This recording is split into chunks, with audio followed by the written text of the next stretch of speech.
Selamat siang Tribuners, saat ini Anda menyaksikan berita terkini Lampung bersama dengan saya, Mutiara.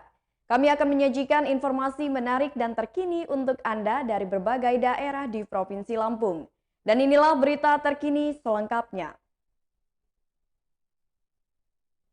BMKG Lampung imbau masyarakat daerah pesisir untuk waspada cuaca ekstrim.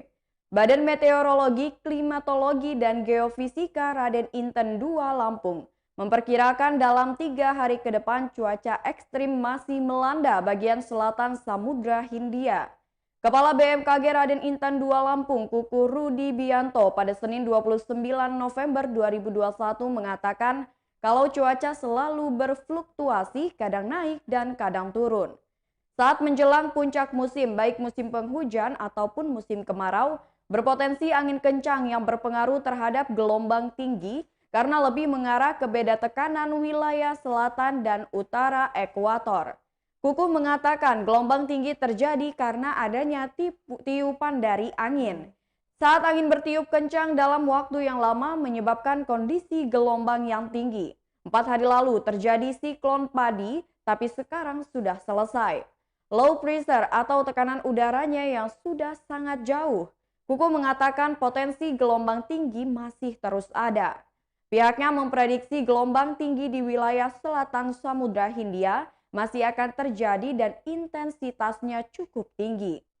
Jadi pihak BMKG meminta kepada nelayan maupun masyarakat yang tinggal di daerah pesisir selalu waspada terhadap gelombang tinggi yang disertai angin kencang tersebut.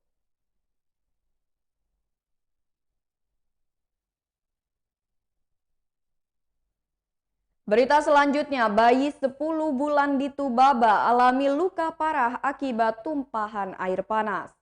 Bayi 10 bulan di RT 29 RW 06 Tiuh Chandra Kencana, Kecamatan Tulang Bawang Tengah, Kabupaten Tulang Bawang Barat, Lampung membutuhkan uluran tangan dermawan. Bayi bernama Muhammad Akmal Alfarisi ini mengalami luka bakar parah akibat terkena tumpahan air panas. Untuk mengoperasi buah hati pasangan Munadi dan Ani Lestia ini diperlukan dana sebesar 20 juta rupiah. Munadi mengatakan Akmal mengalami luka bakar hampir di sekujur tubuhnya karena tersiram air panas. Ia sempat dibawa ke Ponet Mulia Asri Tulang Bawang Tengah, namun petugas merujuknya ke RS Asifa Daya Asri Tumi Jajar. Dirawat di RS Ashifa sudah menghabiskan dana sebesar 2,6 juta rupiah. Selanjutnya RS Ashifa menganjurkan Akmal dirujuk ke RSUD Menggala Tulang Bawang untuk melakukan operasi. RSUD Menggala mengestimasi biaya operasi Akmal menghabiskan dana sebesar 15 hingga 20 juta rupiah. Merasa tidak sanggup dengan biaya sebesar itu, Munadi membawa anaknya pulang kembali ke rumah. Orang tua bayi itu sedang mencari dana guna biaya operasi anak mereka.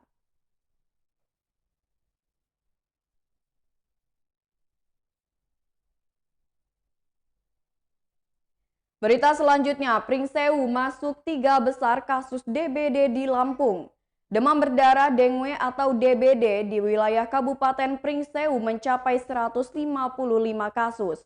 Sementara 1 orang pasien meninggal dunia akibat penyakit yang disebabkan oleh nyamuk Aedes aegypti ini. Kepala Bidang Pencegahan dan Penanggulangan Penyakit Dinkes Pringsewu, Dr. Hadi Muhtaro mengungkapkan bila Kabupaten Pringsewu masuk 3 besar kasus DBD di Provinsi Lampung. Jumlah kasus DBD itu yang terdata dari Januari hingga November 2021. Ditambahkan Hadi, kasus kematian yang diakibatkan DBD ini terjadi pada bulan November 2021 kemarin.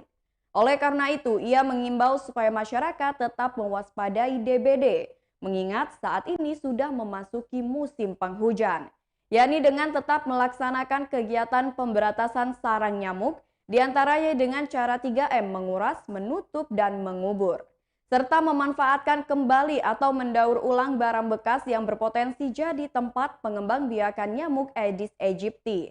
Sedangkan plus dengan menaburkan bubuk larvasida pada tempat penampungan air yang sulit dibersihkan, menggunakan kelambu saat tidur, memelihara ikan pemangsa jentik nyamuk, menanam tanaman pengusir nyamuk, dan lainnya. Di samping itu, ia meminta supaya masyarakat dapat mengedepankan perilaku hidup bersih dan sehat. Berikut keterangan dari Kepala Bidang Pencegahan dan Penanggulangan Penyakit Dinkes Pringsewu. Untuk DBD karena memang ini musim hujan, sudah ada beberapa laporan kasus positif, tetapi sampai dengan sekarang itu masih kasus impor.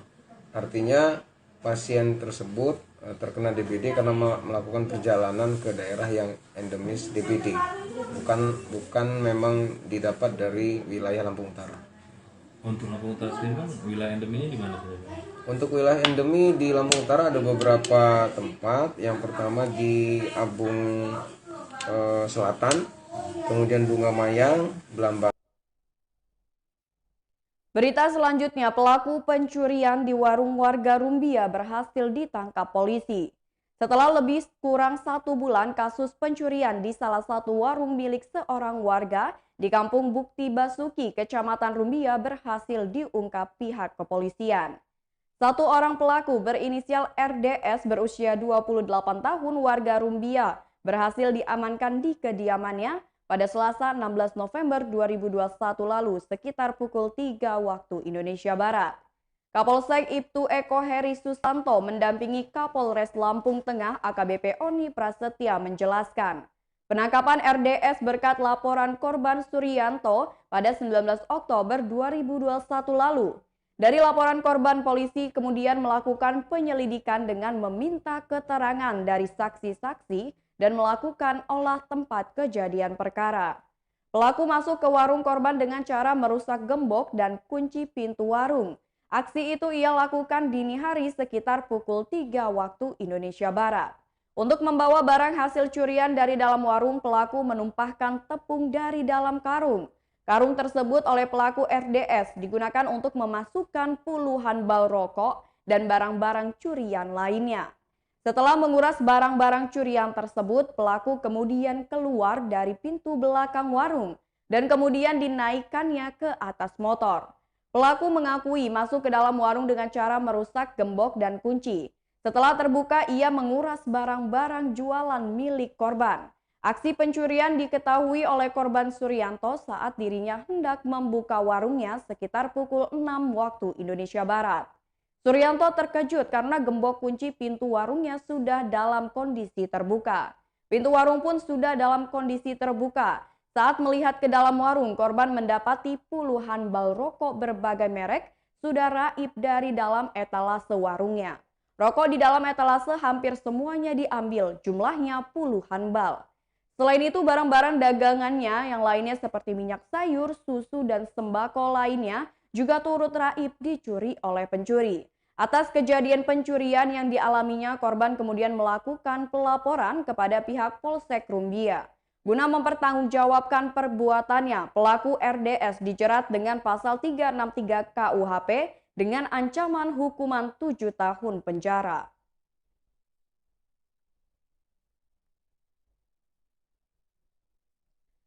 Berita selanjutnya, akibat kehilangan kendali, sebuah motor terlibat kecelakaan di Metro Timur. Kecelakaan terjadi di Jalan Ahan Nasution, Metro Timur pada Senin 29 November 2021 sekitar pukul 6:30 waktu Indonesia Barat.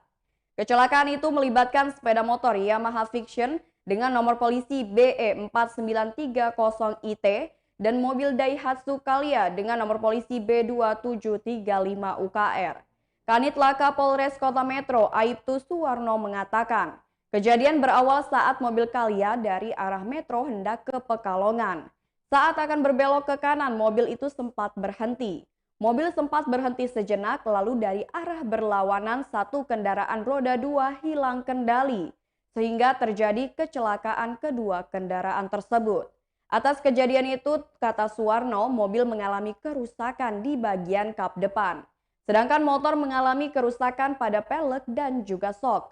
Untuk korban jiwa tidak ada. Untuk pengemudi itu Bambang dan Bima, warga Waibungur, Lampung Timur mengalami luka ringan seperti lecet.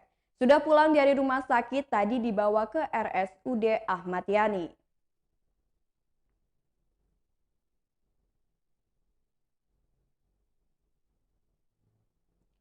Berita selanjutnya, KPK RI periksa 3 saksi kasus dugaan korupsi di Pemkab Lampung Utara.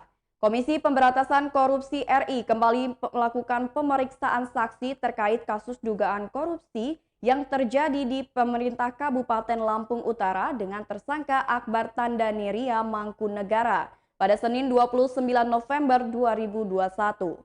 Akbar menjadi tersangka setelah KPK melakukan pengembangan dari perkara korupsi yang menyeret mantan Bupati Lampung Utara Agung Ilmu Mangkunegara. PLT juru bicara KPK Ali Fikri membenarkan pihaknya kembali memeriksa saksi-saksi terkait tersangka Akbar. Adapun jumlah saksi yang dipanggil hari itu sebanyak 3 orang. Ada 3 saksi diperiksa dalam perkara yang menjerat Akbar Tandaniria Mangkunegara yang juga merupakan adik dari mantan Bupati Lampura Agung Ilmu Mangkunegara. Ali menjelaskan saksi yang diperiksa tersebut yakni Arnold Alam selaku anggota DPRD Lampung Utara, Hanizar Habim dari pihak swasta dan selaku Direktur CV Abung Timur Perkasa, lalu yang ketiga Nurdin Nabim juga sebagai anggota DPRD Lampung Utara. Ali mengatakan pemeriksaan yang dilakukan penyidik KPK dilakukan di kantor BPKP Perwakilan Provinsi Lampung. Menurutnya pemeriksaan tersebut dilakukan terkait penerimaan proyek di lingkungan DPRD Lampung Utara. Terkait penerimaan proyek yang berhubungan dengan tersangka ATMN. Diketahui 2 nama saksi yakni Hanizar Habim dan Nurdin Habim sempat disebut dalam sidang terdakwa Agung Ilmu Mangkunegara. Kedua nama ini muncul berdasarkan dari keterangan saksi Fria Apria Pratama selaku Kasih Pembangunan Jalan dan Jembatan Dinas Bina Marga dan PUPR Lampung Utara. Berdasarkan keterangan Fria dalam persidangan terdakwa Agung Ilmu Mangkunegara pada tahun 2017, ia mendapatkan perintah dari Syahbudin memploting paket proyek untuk DPRD ke dalam komputer. Total nilai paket pekerjaan yang dikerjakan oleh anggota DPRD Lampung Utara pada Dinas PUPR tahun 2017 diketahui berjumlah total 39 miliar. Dengan nilai fee yang disetorkan yakni sebanyak 7 miliar rupiah yang diberikan oleh anggota DPRD Kabupaten Lampung Utara via Syahbudin dan tim maupun melalui Taufik Hidayat Akbar maupun pihak lain untuk diserahkan kepada Agung Ilmu Mangkunegara. Fria juga diperintahkan oleh Syahbudin untuk mengambil uang sebesar 1,5 miliar rupiah ke rumah Nurdin Habim. Uang itu diserahkan adik Nurdin Habim bernama Hanizar Habim. Selanjutnya diserahkan Fria kepada Syahbudin.